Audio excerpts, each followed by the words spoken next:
When this episode of Daryl Dixon kicks off, the tension is already through the sky. Fede completely loses it at Daryl for letting Roberto leave, stating his man was simply going to shoot out Roberto's tires. But come on, this is the apocalypse. You don't point a gun until you're ready to pull the trigger. Antonio instantly jumps in, volunteering to go seek his son, and Carol refuses to let him face that search alone. Then comes one of the episode's most wrenching stomach blows. Antonio asks Carol if she has children, and she calmly replies, "No, not anymore." It's a painful callback to Sophia, a reminder of a wound that lifelong Walking Dead viewers will never forget. After all these years, Carol still bears that hurt. Daryl, true to style, says they should just let Roberto do what he wants. But here's the thing about Daryl. No matter how much he pretends not to care, he can't walk away. So he makes it clear, if Carol's going, he's not letting her walk into danger without him. Their friendship isn't about romance. It's something deeper. Years of survival, sorrow, and hidden loyalty. Meanwhile, Justina pauses on the road to El Alcazar, spying a shadowy figure in the woods. Is it Roberto? Or something worse? Back in Solas, Fede continues to illustrate exactly how vicious he's become, condemning a captured Primitivo to death by Walker. That horrible scene clearly demonstrates the desperation of this world, and exactly how far Fede is willing to go. The next big twist occurs when Daryl, Carol, and Antonio uncover Antonio's destroyed truck. Inside, they locate Justina's compass. In one stroke, the writers revealed to us exactly what happened, that she and Roberto raced off together, while also leaving us in suspense about where they went.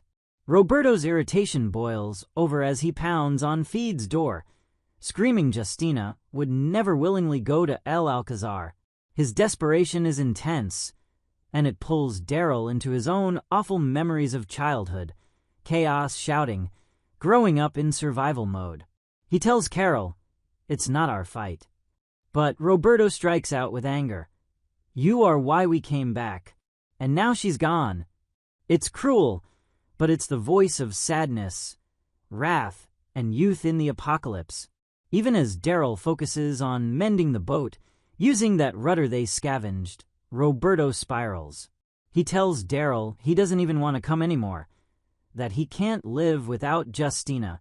And when he confronts his father, Antonio, about keeping them apart, it leads to one of the most emotionally charged moments of the season. Antonio warns him America is dangerous, but Roberto strikes back with a remark that cuts deep. "So I should be stuck here like you?" It's defiance, fury, and the generational split made naked. Then comes the episode's spectacular centerpiece, the attack on Solas del March. Los Primitivos, who we only saw in the premiere, unveil their full force. They don't merely storm the gates, they come prepared. Walkers are fired as weapons, fire spreads, and anarchy erupts. It's not random violence, it's calculated. These marauders are significantly more organized than anyone thought. This wasn't just a raid, it was a message. Fede interrogates a captive Primitivo, who swears they serve no one and merely want to burn everything down. But can we really believe that? The timing of the strike appears too perfect, happening immediately after El Alcazar left Solas. How would Los Primitivos even know about Solas's alliance unless there's something deeper at play? Is this genuine chaos, or is El Alcazar manipulating the strings? The battle is harsh. Both sides suffer significant losses, and in a world where every bullet and every scrap matters, it feels planned. Maybe the intention wasn't to wipe Solas out, but to weaken it, driving it into deeper dependence on El Alcazar. And that's where the danger lies. Fede is more persuaded than ever that allying with El Alcazar is the only road forward. But what if this was a test? Or worse, a trap? Is Solas being persuaded into giving up its freedom piece by piece? Meanwhile, The beating heart of this episode is still Daryl and Carol. Fans usually wonder about romance, but what they share goes deeper. It's survival love, created through agony and loyalty. They don't need to say it. We witness it in every choice they make for each other. Could it ever become romantic? Maybe. But even if it doesn't, their friendship remains one of the greatest forces in the Walking Dead universe. The episode closes, leaving us with burning questions. How big is Los Primitivos really? Dozens, hundreds, maybe even thousands? Would that many survivors truly prefer to live this way?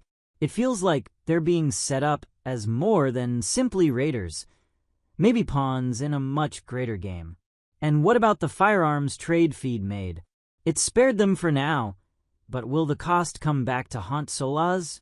For me, this was one of the strongest episodes yet.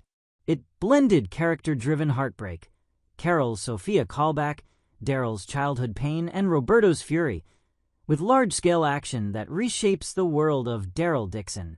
So what do you think? Was Los Primitivos' attack genuinely their own doing, or do you feel El Alcazar is covertly behind it? And where does Roberto's story proceed from here after this severe blow? Drop your theories in the comments. I'd love to hear them.